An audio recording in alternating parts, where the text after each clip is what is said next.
pessoal! Eu vou apresentar agora para vocês o projeto que o nosso grupo escolheu do EDM 2013, intitulado de To Drink or Not to Drink, feito pela equipe argentina de Buenos Aires. Ele tem como tema o meio ambiente e, apesar de não ter conquistado nenhuma medalha, ele rendeu o prêmio de melhor modelo à equipe. Bom, o arsênio é um semimetal tóxico que pode ser liberado ao ambiente através de formas naturais, como por meio de vulcões e sedimentações de rochas, por exemplo, e também de formas antropogênicas, através da mineração, aplicação de agrotóxicos, combustão de carvão, incineração do lixo. Apesar do arsênio ser insolúvel em água, muitos de seus compostos são solúveis, podendo contaminá-lo. O contato humano com água contaminada por arsênio pode ser altamente nocivo. A exposição prolongada a esse elemento vem a desencadear diversas complicações de saúde, como cânceres, lesões cutâneas, diabetes, problemas cardíacos e danos ao sistema nervoso. Apesar disso, muitas pessoas continuam a fazer o uso de água contaminada, muitas vezes até mesmo sem saber, já que a contaminação por arsênio é silenciosa, por ser invisível e inodora, colocando em risco a própria vida. A intoxicação por arsênio não é incomum em regiões de mineração e outras áreas de risco. Muitos desastres já ocorreram devido à contaminação das águas. Em Bangladesh, ocorreu o maior envenenamento massivo de uma população em toda a história. Aproximadamente 70% dos habitantes foram atingidos, causando estragos irreversíveis. Nas imagens, podemos observar as lesões causadas nas mãos e nos pés das vítimas.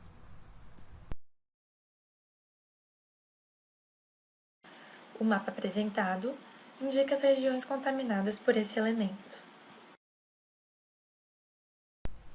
Foi a fim de tentar minimizar os estragos gerados pelo arsênio que a equipe formada por 9 alunos de graduação e estudantes dos cursos de Biologia, Computação Física e Química, com auxílio de assessores e instrutores competentes, desenvolveu o projeto To Drink or Not to Drink.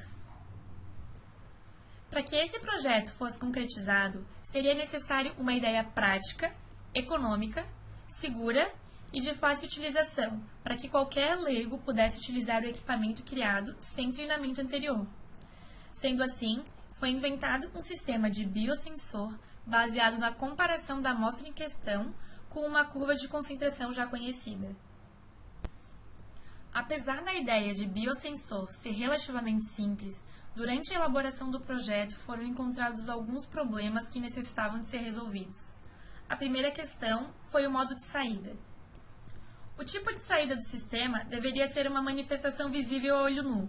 Logo, duas opções foram levantadas: a utilização de um pigmento enzimático ou de proteínas fluorescentes.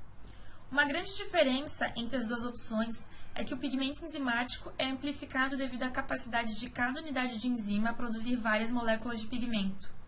Isso pode acabar sendo um risco, uma vez que a alta atividade enzimática pode levar à saturação do sinal. Portanto, foi escolhida como modo de saída a proteína fluorescente avermelhada, chamada de MRFP.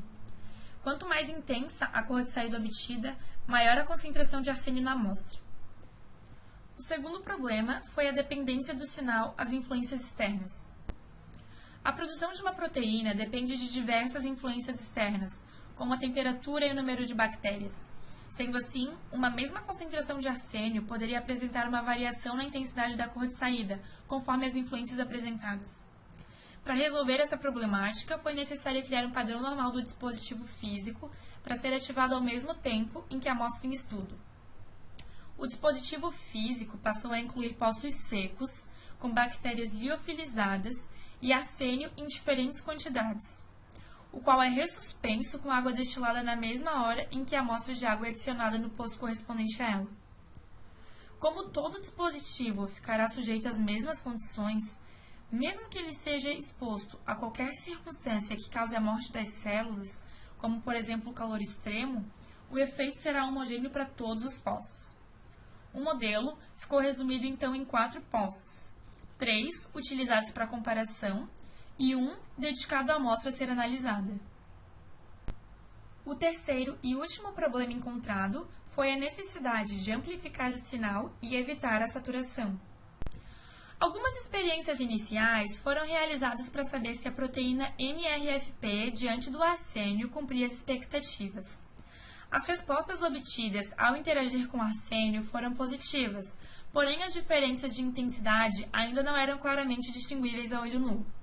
Foi incluído então um design no qual se deveria incluir uma etapa de amplificação de sinal feita pelo Lux-L e interromper a produção de saída em um determinado momento após a saturação com o auxílio de um inibidor.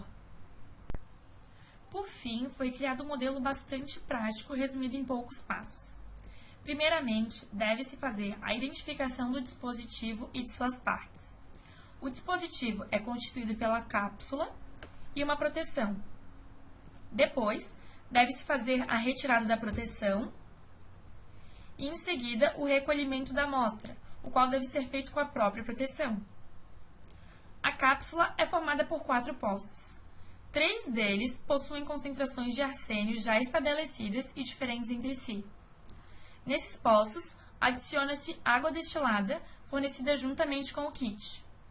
No 4º poço, adiciona-se apenas a amostra. O sistema deve então ficar em reação durante algumas horas.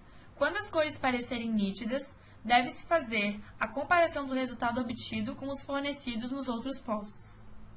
A comparação dos resultados irá fornecer a concentração de arsênio presente na água, identificando se ela está ou não própria para o uso. O ideal é que a quantidade de arsênio encontrada na amostra seja nula. Apesar de o poluente em questão ser o arsênio, há a possibilidade de uma adaptação posterior do sistema criado para analisar também outros compostos, como nitrato, por exemplo.